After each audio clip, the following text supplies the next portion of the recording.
Very happy to be here in Copenhagen at FSN Capital headquarters in Copenhagen. And I'm together with Jesper Isaksen, who is head of this office and also partner of FSN Capital and head of talent. Very, very happy to be here. And Jesper, I will let you, of course, to present yourself. So we will continue our discussions on company transformation, what it takes long-term versus short-term, different angles. We will discuss on governance, and we will discuss also, because you are the head of talent, of course, we need to discuss culture, and we need to discuss talent and people. So Jesper, I would like to start by giving you the word and presenting a little bit of FSN Capital, who you are. Well, thank you very much, Rada, and thank you for coming here so we could have this good conversation. Happy to tell you a little bit about who we are at FSN. So my personal journey is I've been here for 10 years. I was invited in 10 years ago to come and help on building our process framework and work on the people side, culture, so we didn't make the mistakes, but we could build a learning organization and build on the best practice from one team and take that on to the next team. But a little bit about FSN. FSN is 25 years old. It was constituted in Norway by Frode Strand Nielsen, who gave the letters to FSN Capital. And from there, developed into Sweden, Denmark, and into Germany and DACH. And today we have investments in Norway, Sweden, Denmark, Germany, Austria, and Netherlands. In total, we have 29 companies. And over the years, we have grown in fund size, so larger and larger funds. We are at our flagship fund number 6, which is a 1.8 billion euro fund. And we have developed a new leg to stand on, which is a small cap fund of 400 million euros. So we can buy both the mid cap companies and we can buy the small cap companies. So we can cover a broader range. But in all aspects, we want to be the control buyer and owner of the companies that we invest in, so we can help the companies grow and become better. That's great. And Jesper, we know each other now for maybe 2 years, 3 years, something like that. And something which is extremely impressive and which I really love about FSN Capital is, to start with your ethos, where you say that we are a decent people, we are doing a decent return, and we do it in a decent way. And this tells me, so first you have the promise to investor of a decent return, but you also have the promise to the company you are investing in, saying that we are doing it in a decent way. So this tells me also that you aim for not only the short-term returns, but for a more long-term view and a more sustainable view of transformation of the company. Is this right? I'm reading right your ethos? Absolutely. Our ethos is very important for us. We think that reflects who we are, how we work, and what we want to do. And we do believe we have a role to play in this society and the societies that we are part of to make better companies, to help build better competitive edge, and help in different ways. So we want to make an impact where we are with the investments that we do. And we want to be a role model. So we have invested in environment, social, and governance over the years, and we continue to do that. We just won a reward from Real Deals this year from being the best ESG leader in midcap. Congratulations. So we're quite happy about that. Yeah, that was a nice thing. That's a nice thing. I think maybe we will come back to the sustainability topic because I have a feeling, and I want to check with you, I have a feeling that all the sustainability goals are a little bit now put aside because we are in such a tough economic situation in many countries. I mean, both Scandinavia, Germany, if I take, but I think the whole Europe is struggling now to find avenues of growth. So maybe we have time to talk about that aspect again. So congratulations again. That's a great thing. Going back to transformation, Jesper, and this long-term, short-term, I'm thinking that I just finished a 5-year assignment in a company. And what I said to the team when I took farewell was, wow, 5 times it's actually too short in order to really leave, a print, a footprint, and also to say I transformed something. So how are you balancing this long-term view and short-term view? Yeah, I think that's an excellent question. Let me explain the model that we have behind our investments that we do. We want to make a decent return, as you said, from our ethos. And what does that mean?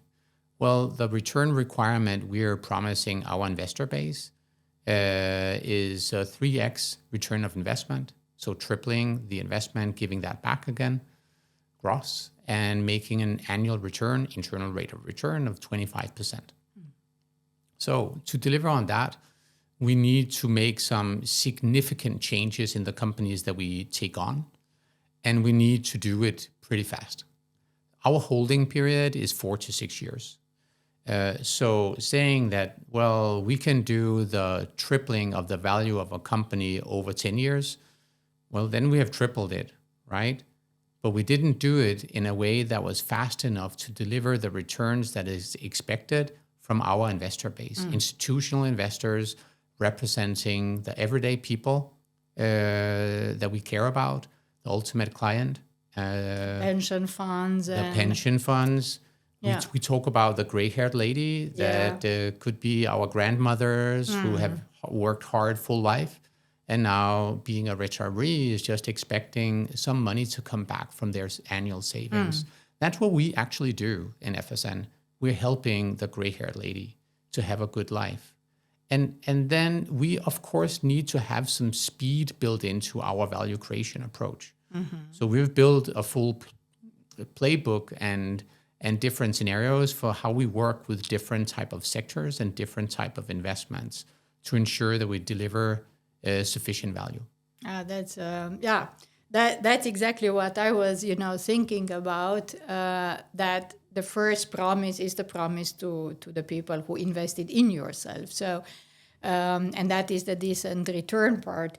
And what I was thinking when I'm going back to my 5 years experience, if I take just the last 5 years, it was an assignment of 5 years. So I knew from day one that it will come, end of the 5 years. And still, in the beginning, I thought, that's plenty of time to transform. It's plenty of time to give another direction to the company, which was needed, by the way. It was not because I was trying to do something. It was needed to reposition the company because it was a need of evolving the business model, and because of that, some repositioning was needed. But in the end, what I felt, it was 5 years of crisis mode. It was if I take the 5 years, last 5 years, it was, and it's the same 5 years for all your companies. It's directly after the Corona in 21. Yeah. Then it was supply chain disruptions in the autumn of 21. Then it came the war in 22. It was the huge energy crisis. And, one after one, plus the fact that Europe redirected the investment massively. So where we hoped 5 years ago that there will be a lot of investment in sustainability, in automation, in growing the businesses, now we see a lot of investment deferred to defense, which is good, but it's something completely different. So my question is, if you invest in a company, you do a business case based on assumptions, and now suddenly these assumptions are changing. Like it happened to me in 5 years. 5 years ago, going to a company with the assumption that I will have to adopt a new business model, and then everything else happened, which was not in my assumption.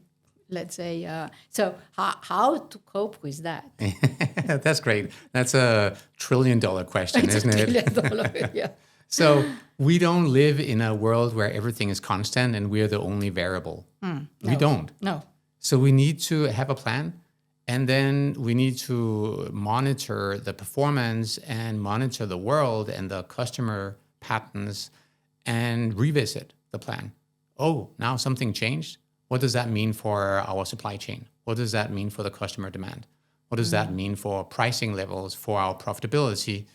And we need to monitor that ongoing. So we do that in FSN by having boards in place that, of course, are staying very close together in having discussions with the management team. And then we from FSN, we take care of the interest at a fund level by overseeing the performance of all our portfolio companies per fund to check in ongoing. So we review 4 to 5 companies per month, aside of the overall financial performance, have conversations with the CEO, with the chair, and just have a check-in. How is it actually going? And we encourage systematically to what we call go to Gemba. Get out there. Exactly. Get out and see for yourself. See for yourself. Yeah. What is going on? Yeah. Is there still the connection with the people doing the real work and the messages that we thought has been coming from the strategy plan and from the big analysis and so on? And if there's a disconnect, we need to fix it.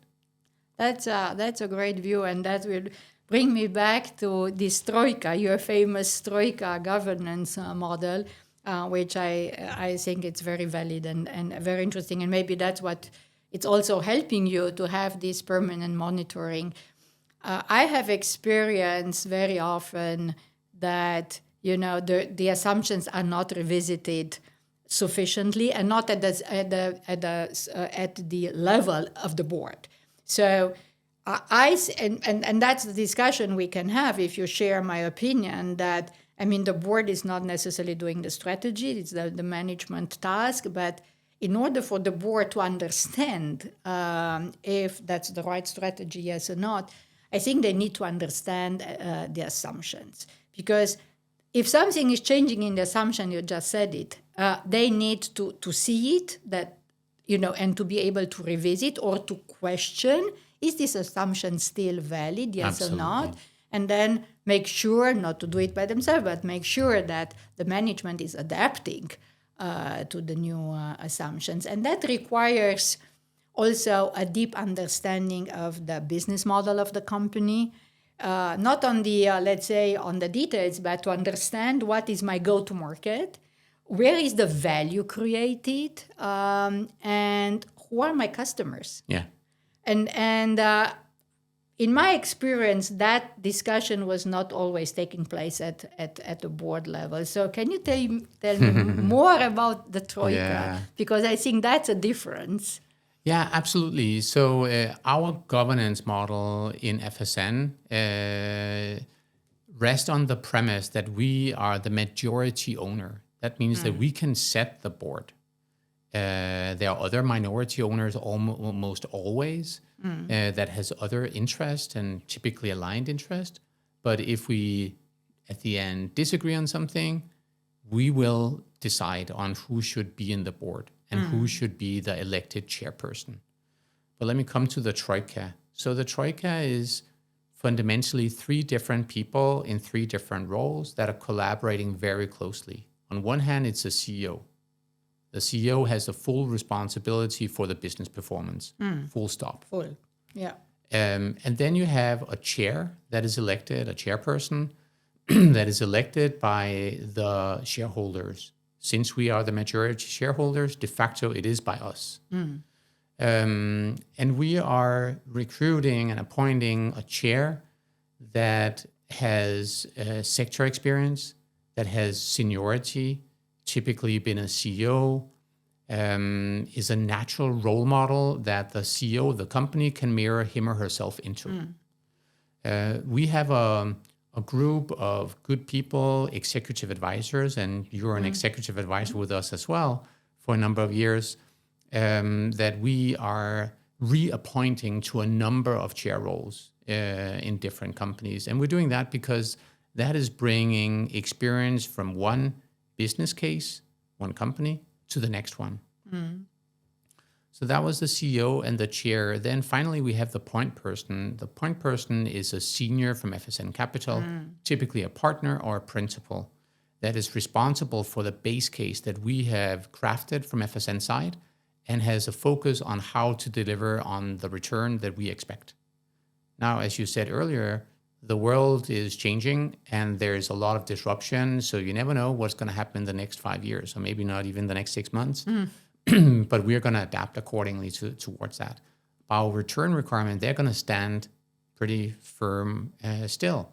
Even if the business performance is getting lower in a period of time, we still need to stay true and just adapt our planning. So we need these 3 people, 3 different roles, 3 different backgrounds to work together in respect of each other, and with different competencies, clarify what do we see, each of us, how can we get the best out of the teams that we have. FSN has a team behind an ops team that we have. The chair has a full supervisory board, and the CEO obviously has a full management team. Yeah. So it's possible to activate a lot of resources, but if we don't have clarity between the owner and the management team, we are ending up in a very bad place. Yeah, that's and I think maybe that's exactly that relation between the board and the management team. That's a commonplace also in a listed company which operates maybe different. I mean, Yes. clearly differently, but that's a common aspect, because also there that the relation and the trust between the board and the management has to happen. Otherwise, it will never work. I was, as you know, so many years in a board of a listed company and also an American company, so much more financially driven than many other companies, and that I saw from day one when we started to work with FSN, that difference, in that very, let's say, active and very structured governance with the Troika you have put in place, and probably also other private equity need to have something similar, because you had to be very hands-on. And a listed company, and also a bigger listed company board, which is more the supervisory part and less hands-on. But what I also experience, and goes a little bit in the direction you were mentioning, when it's a crisis mode, then suddenly this difference became smaller, because in a crisis mode, so let's say that the results are bad, or a big technological disruption which is happening in the company, then also in a listed company, the board becomes more hands-on. Yeah. And probably in your companies, when everything goes according to the plan, you might also not relax, but be a little bit more on the supervisory part and less on the hands-on transformational part. I guess that this is at least what I have seen. So I think we share the observation that you've seen, that when everything is going well, there is more space and we give more freedom. So let the team run with the ideas they have. Let them experiment. Exactly. Let's fund some of these ideas. And we can just harvest from the nice return coming from these good ideas. That's a wonderful place to be. We all like that. Yeah. Owners and leaders and everybody, right? Yes. When it doesn't pan out like that, we are getting closer.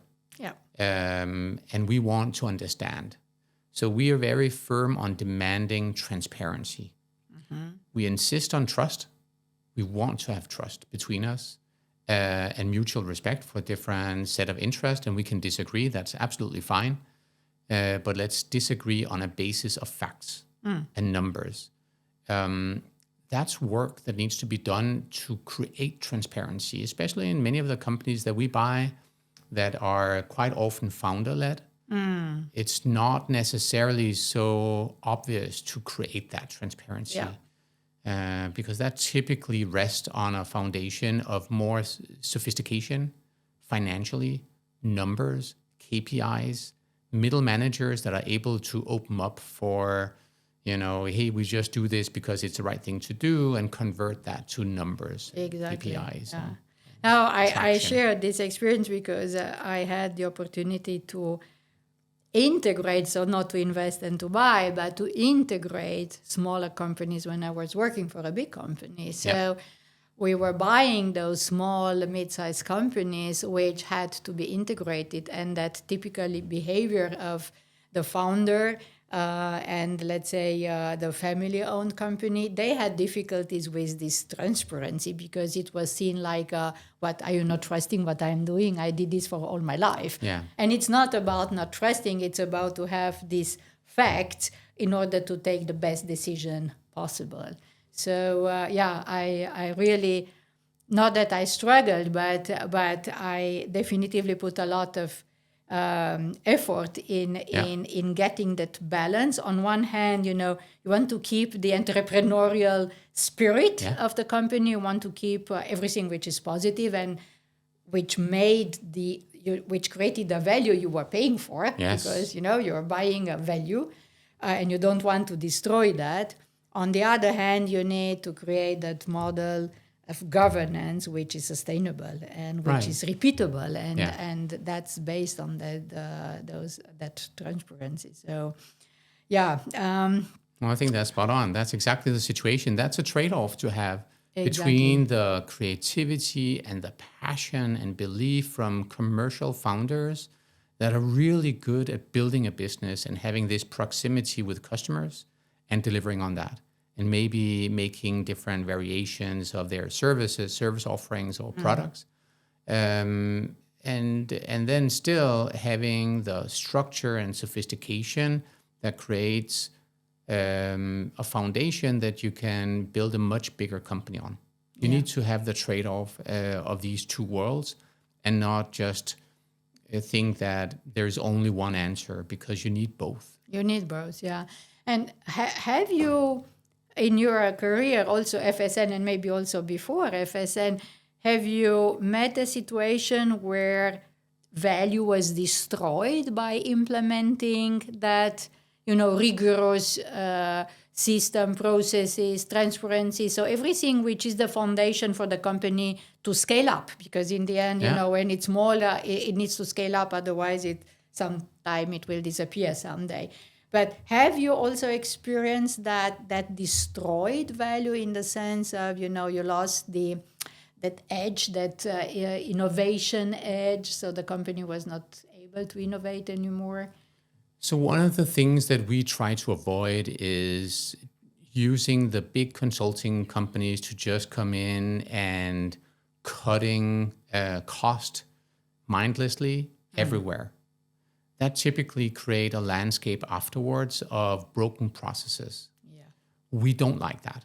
We want to be much more focused on where is it that we want to save money and where is it that we want to reinvest money. Fundamentally, we want to build growth. Yeah. We talk about growth mindset. That's one of our values. Exactly. So we want to accelerate organic growth. We want to do inorganic growth at the same time. We don't want to disturb things. We want to build on the existing culture. And on top of that, build more sophistication. So your question is if we have seen examples where you personally, if you have experience. And of course we have. So we have had many different failures over the course of years, and we learn from it. We try to really learn as much as possible, so we avoid doing it again. So what we have seen is, if we have a management team in place that don't want to work from processes, they want to work from gut feel, intuition, proximity. Yeah, because this is what employees. they knew previously. Yeah, So, that could be. yeah. That's one archetype, especially with founders that are coming on board. We need the conversation about what we need to actually scale the company and make it ready for getting into a new league, so to speak. If we can't agree on that transition, it typically ends up with changes of the management. Yeah. Starting from the top and downwards. Because we need a CEO that both can act and think strategically, that can be hands-on and work from people and culture, care about that, and work analytically. Yeah. Both. You said several angles here, which are totally resonating with me, and I would like just to point them out. because you said growth mindset and you said growth strategy, which of course I believe every single company would like to do that. Yeah. So we will never find a company saying, I don't want a growth strategy. Right. But what I have experienced and said and saw is that in order to understand, you want a growth strategy, but you have to understand where growth should come from. And in the FSN case, what I have seen with the Troika, when you bring the sector expert in the board, that facilitate the understanding and how growth is happening, where growth should come from, because everybody wants growth. Yeah. But if you have a management and a board which is far away from that one, let's put that you have a board which is financially driven. So all the big, consultancy firms, so it's all very good. They bring a lot of super valuable know-how, but it's not necessarily the sector know-how. And you have maybe a new management in place with a CEO which is coming from a completely different industry and needs to rely on the people below, and you don't know if those people below have really the interest of a transformation of the company. Right. So then I have seen cases where we all talk about growth and we all want growth, but if you don't understand in depth where growth should come from and how your customer will behave in a couple of years or will transform, then it remains on paper. Yeah. And it's not materializing in what we all want, a sustainable growth. Sure. And if I may, Jesper, you also said something which I think was interesting, was in the investment, where we invest. And, when you invest, you also know what to maybe stop. Because if you make choices, you say, okay, I want to go in that direction, I invest there, it means that what I want to stop. And you mentioned that you don't like the approach of somebody coming and just cutting costs, because it's a simple, no? You're as a head of talent and with a lot of years of HR experience, it's basic. It's not the most difficult thing it's a very sad one. It's a very non-constructive process, but it's pretty simple to cut costs.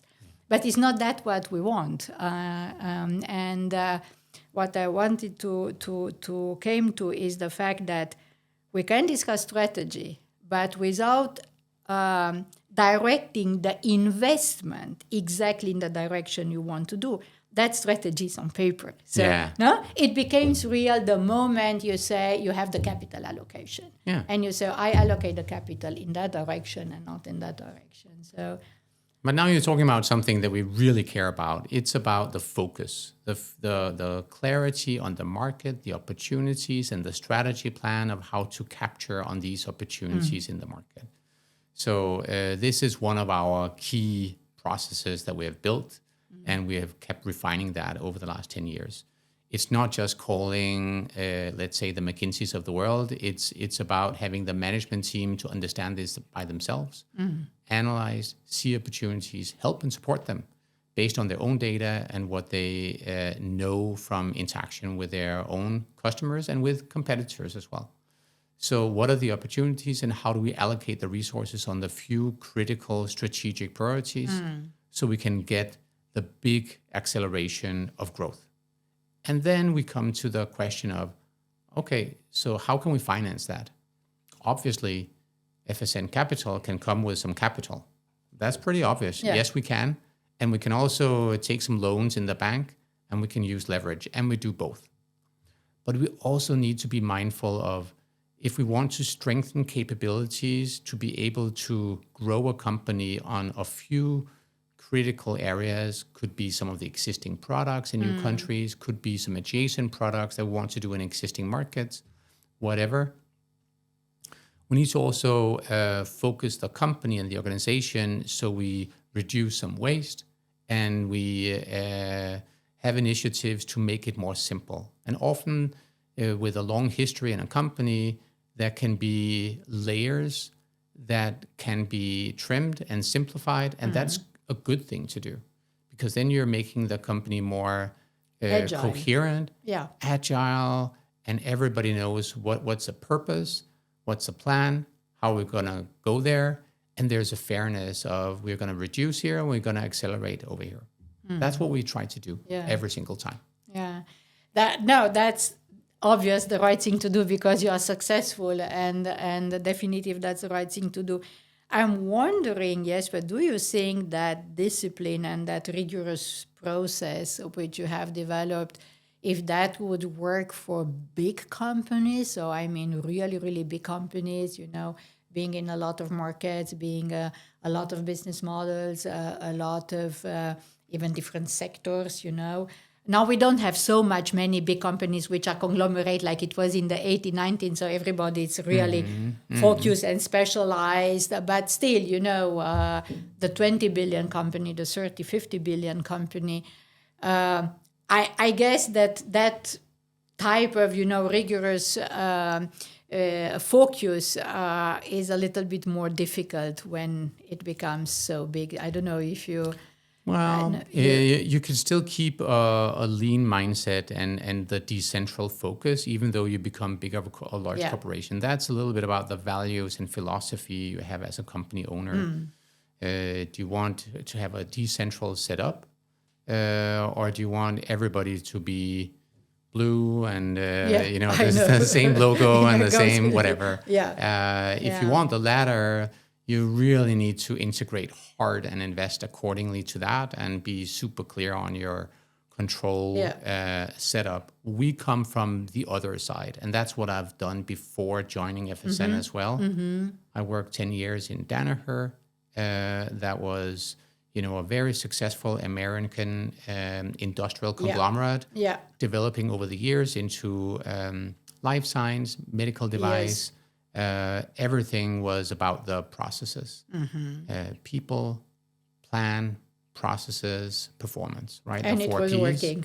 And it was absolutely working. Personally, I worked in 3 of these companies in 3 different continents and in 3 different sectors.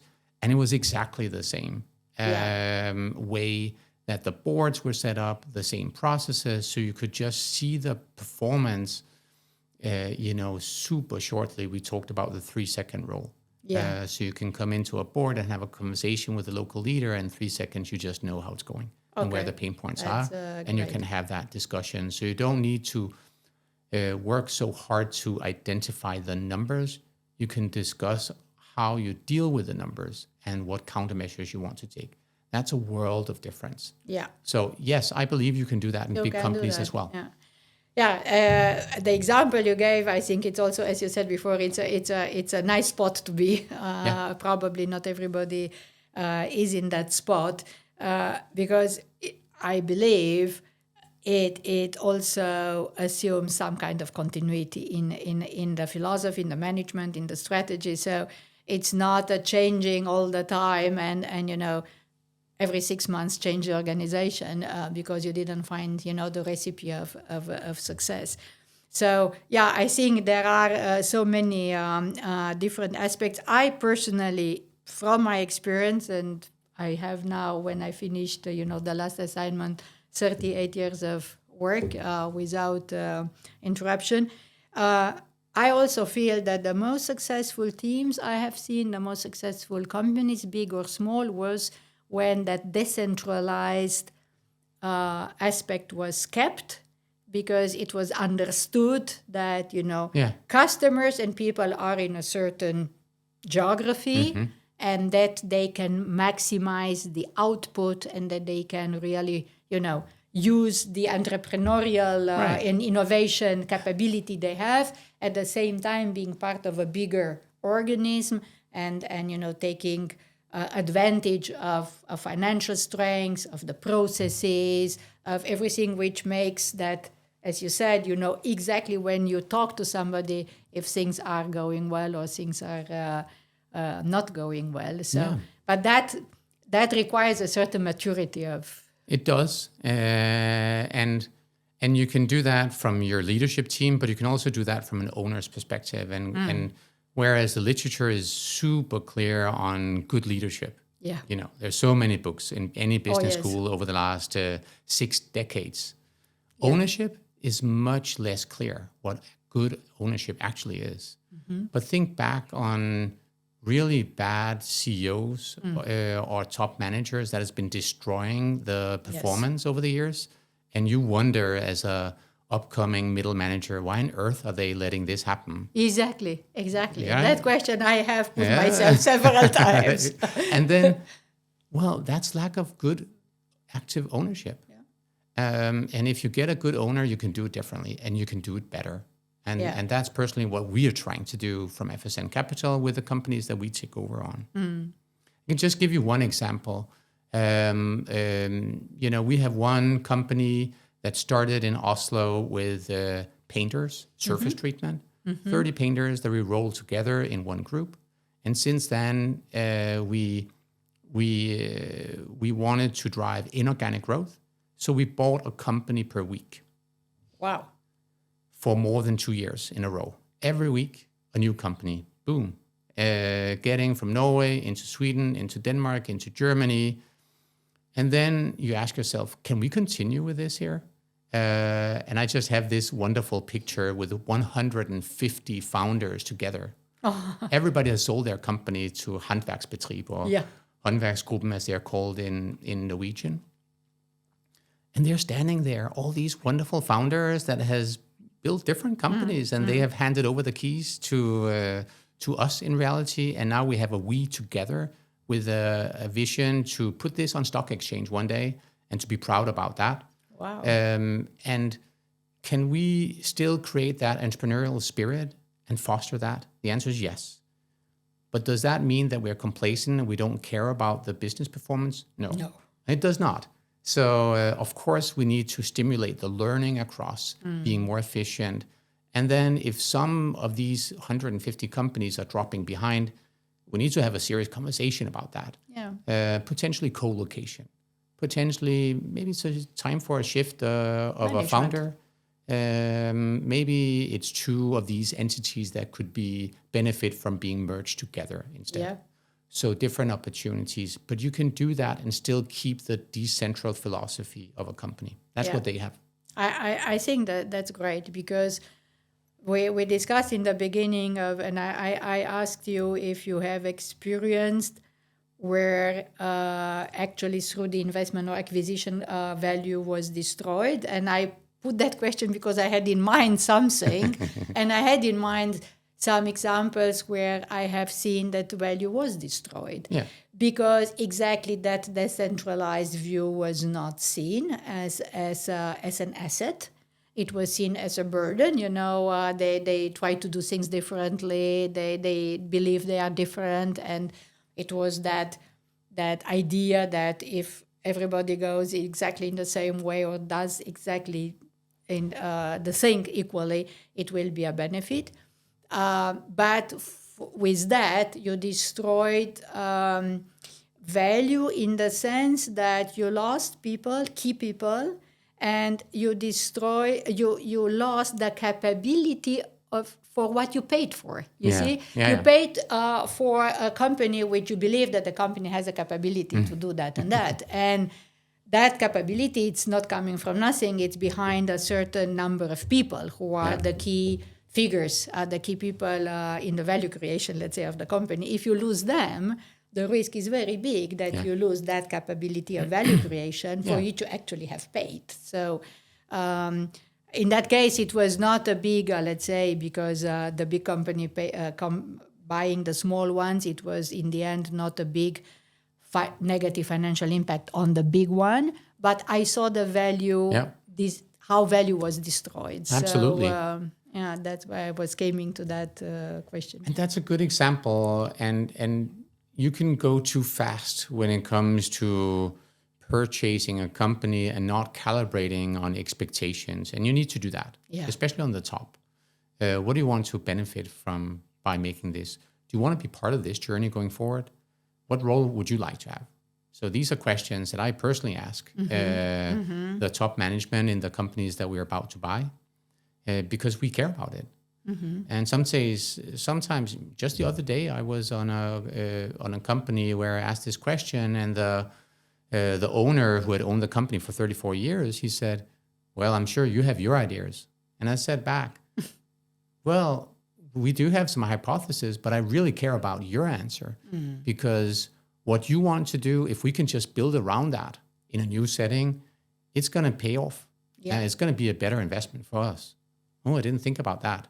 But in a way, it's common sense. It's common sense, but I totally understand why he probably did not believe on or not think about that, because it was that expectation. Now new owners, they know. I mean, they have their ideas. So, and maybe he was not thinking playing a role in the new setup. Because that brings me now, to the people topic and the culture topic of the company, especially what we said before we started the podcast is that, in those small, mid-sized companies, family-owned, the culture is very strong. It's based on, what your role in the community. It's based on your reputation, also as a person, not only as a company, and it's so deep and it's so long going. And now you come with the shorter perspective, because you said the 4 to 6 years for the return of investment, which can be like a clash toward that, third generation of something, or second generation or fourth generation. So how to cope with that? I think it's not an easy part, and probably it's not an easy answer to that. Well, okay, that's a great question. So first and foremost, when I'm part of buying companies, because I'm part of that journey. I'm always on all the acquisitions that we do, and focus on the people side and the culture side, because we want to understand what are we getting along with assets and customers and, some numbers. We're getting people, and we're getting a culture. We want to understand what that is. And we want to see if this is something we can work with. And if we think this is not something we could work with, we need to either change it or we need to walk away from it. And we do both. So we have many examples where we have walked away from something that we think this does not resonate with our values. Especially if there's anything in relation to compliance issues, we walk away. Oh, yes. That's well, it sounds easy, but there are many gray zones out there. Oh, yes. We don't want to go into the gray zones. No. So that is kind of easy. But then you have different styles and you have egos, and we can contain some portion of that. But at the end, we need to collaborate. We need to embrace that we can help each other and we can support each other. And there are some governance principles that we don't shy away from. So since we are the majority owner, we have a responsibility to deliver on our base case. And we can contain a lot of differences in styles as long as we agree on the targets, on the overall plan, and some of our governance principles that we have. So we don't fundamentally want to change culture in our companies, but we want to build more transparency. We want to build more maturity and structure capital, as we call that. Yeah. So we are touching many different areas that can be sensitive. Yeah. And we do that both from the board that we are setting with, typically 4 professional board members, the Troika that we talked about, CEO, chair, and point person from FSN. And we have an operations team from FSN Capital that are collaborating more with middle management or C-suite in different ways to strengthen some of the functional capabilities. So we're doing that. We do that to make the company stronger and better so it can take the weight from more growth over time. Yeah. So there's many ways to work on culture. That's absolutely great because, not because, it is great, absolutely great. It brings me to another topic which I was thinking about and also raising in one of my articles I wrote on company transformation. It was that middle management, which if it's a big company and the experience I have from boards, not necessarily looking at the middle management, because at the board you look at Of course, you have the responsibility of putting the CEO, the senior leadership in place. Yeah. You might change the CEO, absolutely.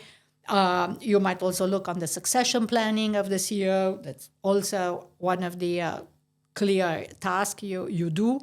But then it's the second and the third and the fourth layer, depending how big the company is. And there you don't get in. And there are several aspects I have seen which are at risk. So one is the human capital. They can be a passive breaker. They can passively break, or slowing down the transformation you want to do. That's one thing.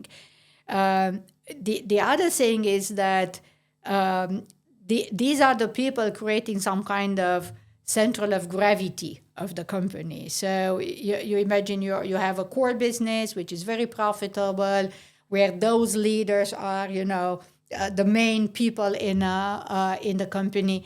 If you are disrupting that because you are redirecting your company in another direction, those people, you don't see them, but they are the passive, maybe detractor. Yeah. So that's something which you I understand you have spot out and you try to avoid that is happening. And that's a great aspect, because in many companies I have seen that middle management is forgotten. You don't look at them, and they may accelerate or detract the transformation you want to do. I think you're spot on that.